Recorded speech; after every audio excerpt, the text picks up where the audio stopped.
On this episode, Ben talks about our replicated research data and what it is telling us for today and in the future.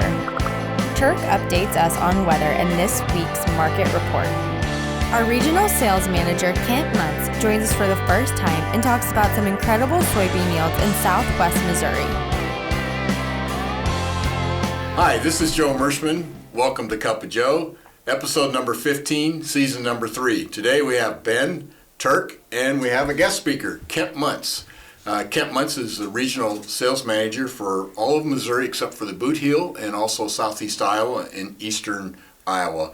And Kent worked for Merschman Seeds, actually started 40 years ago, worked for about 5 years, and then took a 35-year vacation and came back. Right, So 35 years. So anyhow, Iowa State grad, going to bring us up to date with some information. But let's start with Ben first, because Ben, you've got a big wad of information there. I'm sure you're going to go through it in detail today, right? Yeah, exactly. One page at a time. We'll be here for a couple minutes. That's our replicated research data, isn't it? Yes, this is the replicated research data that we use primarily to make selections from. So this is just one chunk of it. You know, this is only covering everything from like a 1.5 to a 2.5. So there's lots of data that we get to comb through, and it's kind of like Christmas, really. See how everything paired up last year, see what the new stuff looks like, and you know, to be able to figure out which varieties we're going to be moving forward with versus what's just going to be, you know, where we're going to stay because there's nobody on the basketball team that could outplay some of the players that we have this year. So I'm really excited to dive through some of this information. We have things this year that we got to score and grade that we hadn't in years past. We have updated sudden death scores because we actually had some sudden deaths showing up in the northern parts of the territory. We're going to have updated charcoal rot scores. We haven't been able to grade charcoal rot in 2 or 3 years, so that's going to be awesome to be able to assign charcoal rot scores because I have been getting questions on that.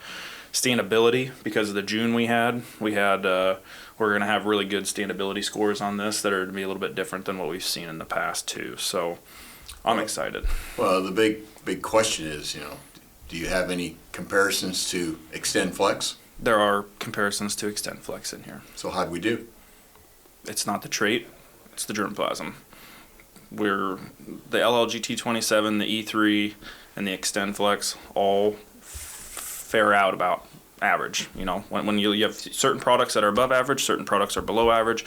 When you look at the whole thing, it's just a matter of pick the right germplasm for the right defense package. So you're not seeing a 5 bushel advantage with Extend Flex as promoted compared to Enlist E3? No. The only way that you can find a 5 bushel advantage anywhere is skewed data. I mean, there's no way. Cherry picking. Right, because you have to have such a small number. We're dealing with so many varieties in here. 5 bushel advantage just doesn't exist. Yeah, well, actually what I've looked at the data is, you know, because you have so many replications and so many locations, you know, 1 and 2 bushel differences are what we're looking for in reality. Yep, and there's, you know, we see a couple 105, 106% over test averages, and those are the products that we'll move forward with because, you know, that's when we really see some advancement and consistency. So I'm excited. The next couple of weeks, we'll be busy making selections. And then it's on to 2022, right? Yep, just like that. That's where we start now for 2022 is right now. So, and then this is just one piece of the puzzle too. We also have all our test plots from our dealer organization and yield monitor reports for the hitch pin that we did this year. So we're compiling that right now. So very soon we will have a big chunk of data coming out. And from what I've seen, there's no surprises. We know which products are the best products right now, and this is just confirming what farmers have told us. Yep, it's funny how when you look at the test plots that we've had, and we've had that information in for a couple weeks, I'm going to use a product like Eisenhower's. Eisenhower's have like hit 1, 2, and 3 on a lot of test plots, like their winter beans. They show up awesome in the trials. So 104% over, so it's kind of funny, makes you smile. Yeah, so you know, it's kind of like layers that we have and builds the confidence for when we make recommendations. And the fact that we've got some additional disease scores, that's even going to make it even better for our customers when we select for sudden death and charcoal rot. If you're not familiar with charcoal rot, it's a disease that basically, you might describe it, Ben, it plugs up the conductive tissue inside the soybean plant. Correct. I believe it starts when we have super wet conditions and they dry off very quickly. And how you identify charcoal rots, you split the stem, and there's a whole bunch of little black pycnidae on the inside of the phloem and the xylem, and that's what you're talking about. It basically plugs up the amount of the water transfer and the nutrient transfer chains that are inside that plant. Kind of, you usually think of fungi as a wet type disease, and this one here comes in more when we have dry conditions towards the end of the season, isn't it? Correct. So because we had such a dry August, we see a lot more charcoal rot, and it's more predominant in stress areas to lighter soils. Yep. So for our customers that run into dryness or stress, charcoal rot scores are really important. Correct. Anything else for us, Ben? I think that covers it, unless we want to go through page by page. Well, we'll let you give the summary next week. Okay. Sounds good. All right, Turk. What's the good news this week? Well, we got a big shot in the arm from the USDA reports on Tuesday. Unexpected. They dropped the soybean number. They dropped the corn, the soybean yield number. They dropped the corn supply number, and so they basically are saying that we are on track to have a really good 2021 marketing year for this 20 crop and into 2021. They raised the average farm price from $3.60 to $4 a bushel. The last time it was in $4, it was in 2013, and that was $4.46. That was when we were in the middle of that really bad situation or market supply situation that drove prices sky high. And then on soybeans, they moved it from 980 to 1040, and the last time that we had a 10 in front of the USDA number was 2014. So these are unprecedented levels for markets to be charting into. So and the forecast is even possibly more. I mean, we still have La Nina in South America that's having an effect. Ethanol is production is at record levels, and so there's a lot of things eating away at our supply. China again is now expected to exceed or surpass their agreements in the trade agreement that Trump had with them. So everything's positive. I did see one thing that was maybe a little bit negative to China was that they had reached out in signaling to Biden that they want to sit down and renegotiate those levels lower, obviously. So that hasn't played out yet, but we'll have to watch that because right now I think they're stocking up their cupboards, but going forward they may back up a little bit. Well, what the other thing that's going on in China is they're trying to increase their soybean herd again from the swine flu that they had over there, and so they're increasing quite a bit of demand for corn in China as well. So they do need the corn, and I think they feel like it's cheaper to buy it from us than it is to try and produce it.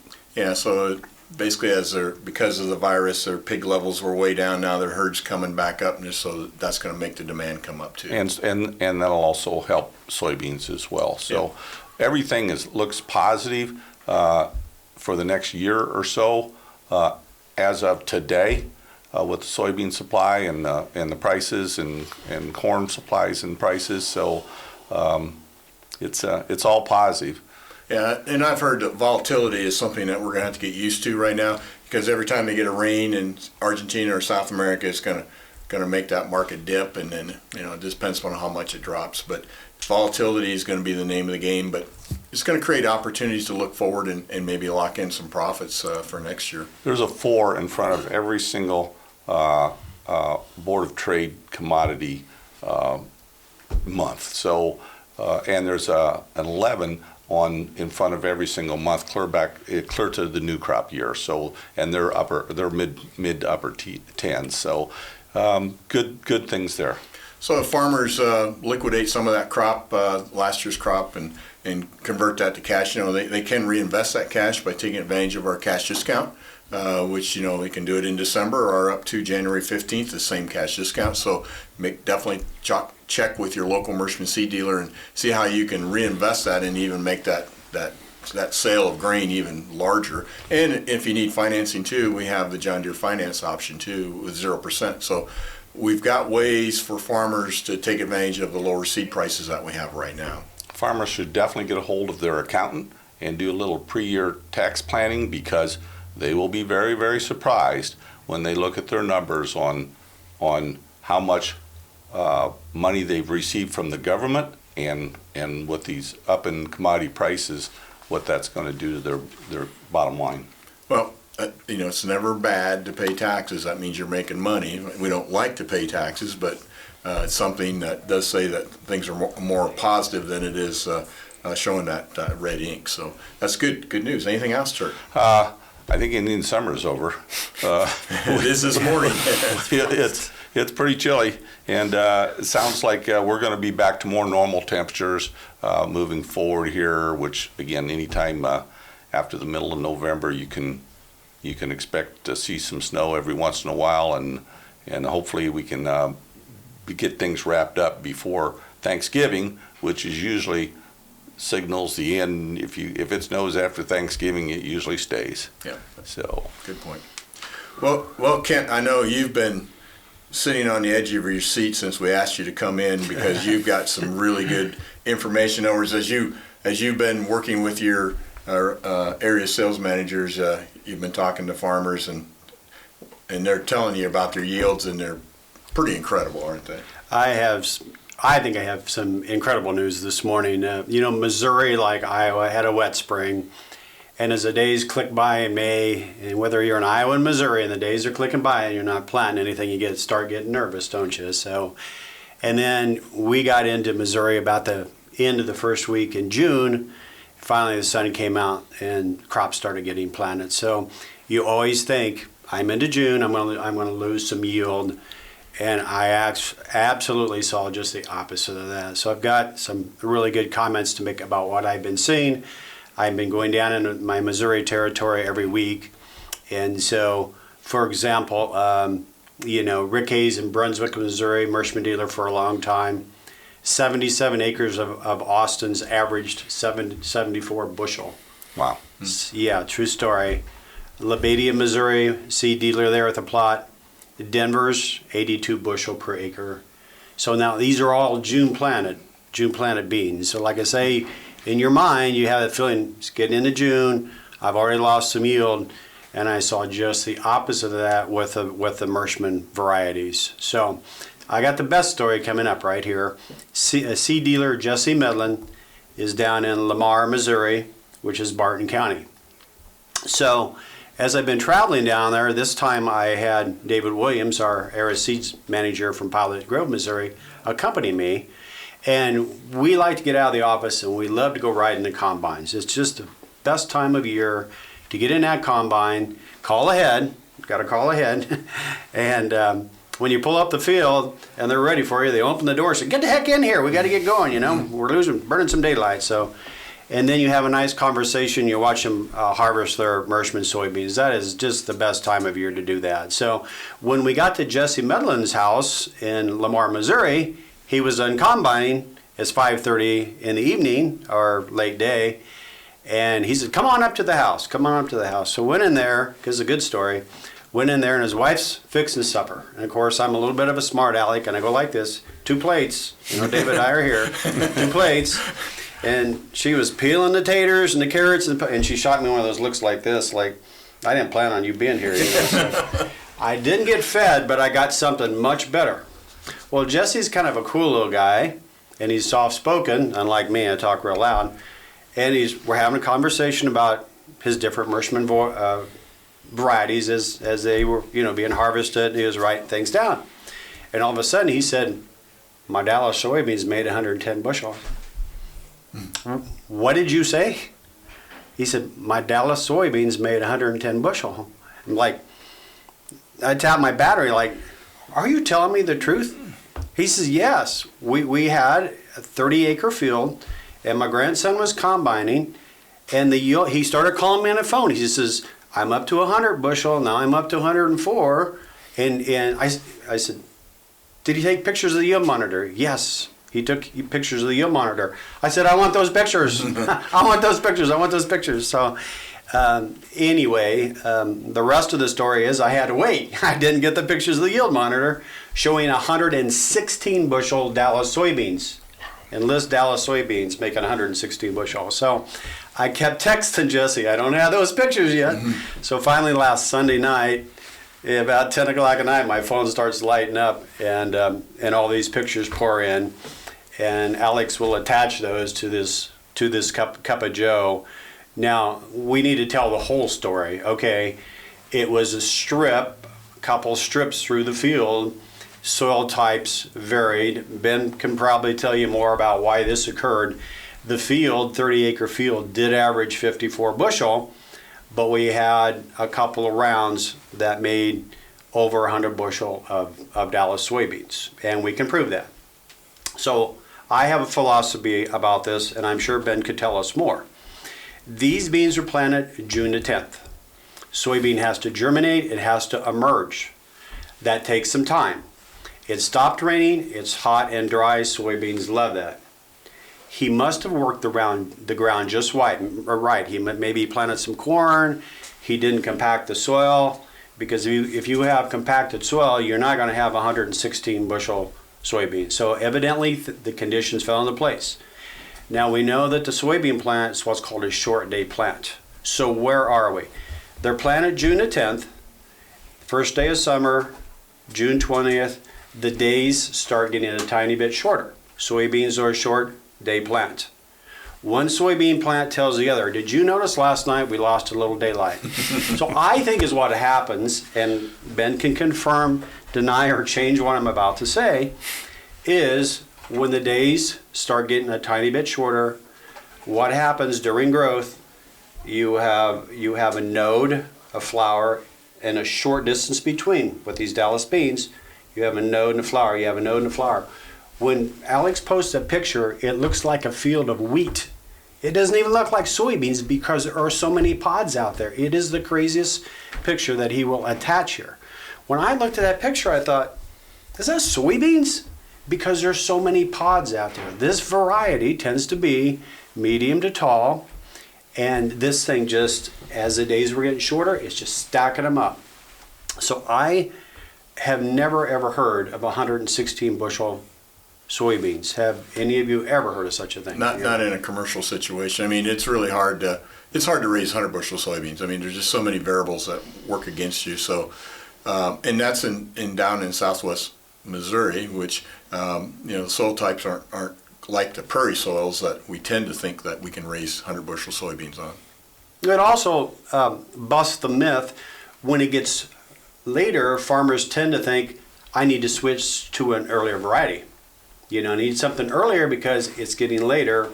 And this is a 4-8 soybean planted on the 10th day of June that is doing exceptionally well. So you need to stay to get that height. Now, if he had switched to a 3-8 or a 3-9, instead of a tall plant, he would have had a much shorter plant. Ben, why don't you kick in some agronomics about my theory here? Oh, you're absolutely correct. When you push that day length, you're trying to get as much growth as possible before the first frost.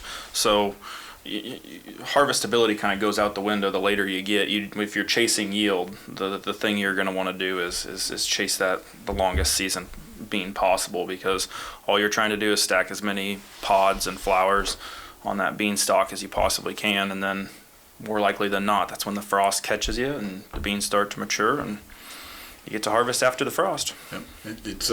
That's a tremendous yield and a great story, and we're very happy for Jesse to share that with us, because many times when you get into stresses like that, obviously had a good rainfall later in the season to fill those pods and create that opportunity. Absolutely. Well, that brings us to the joke of the day, or actually jokes of the day. And this one here, again, I'm kind of partial to the bar jokes because they're simple. A horse walks into the bar, and the bartender says, "Hey!" And the horse says, "You read my mind, buddy." All right. right. This one's for the farmers because they'll get a kick out of this one. A pair of jumper cables walk into the bar and ask for a drink, and the bartender says, "Okay, but I don't want you starting anything in here." All right. Hopefully that'll get you to next week. And again, as always, thank you for watching today, and we hope you and your family are healthy and safe, and we'll see you next week. Take care.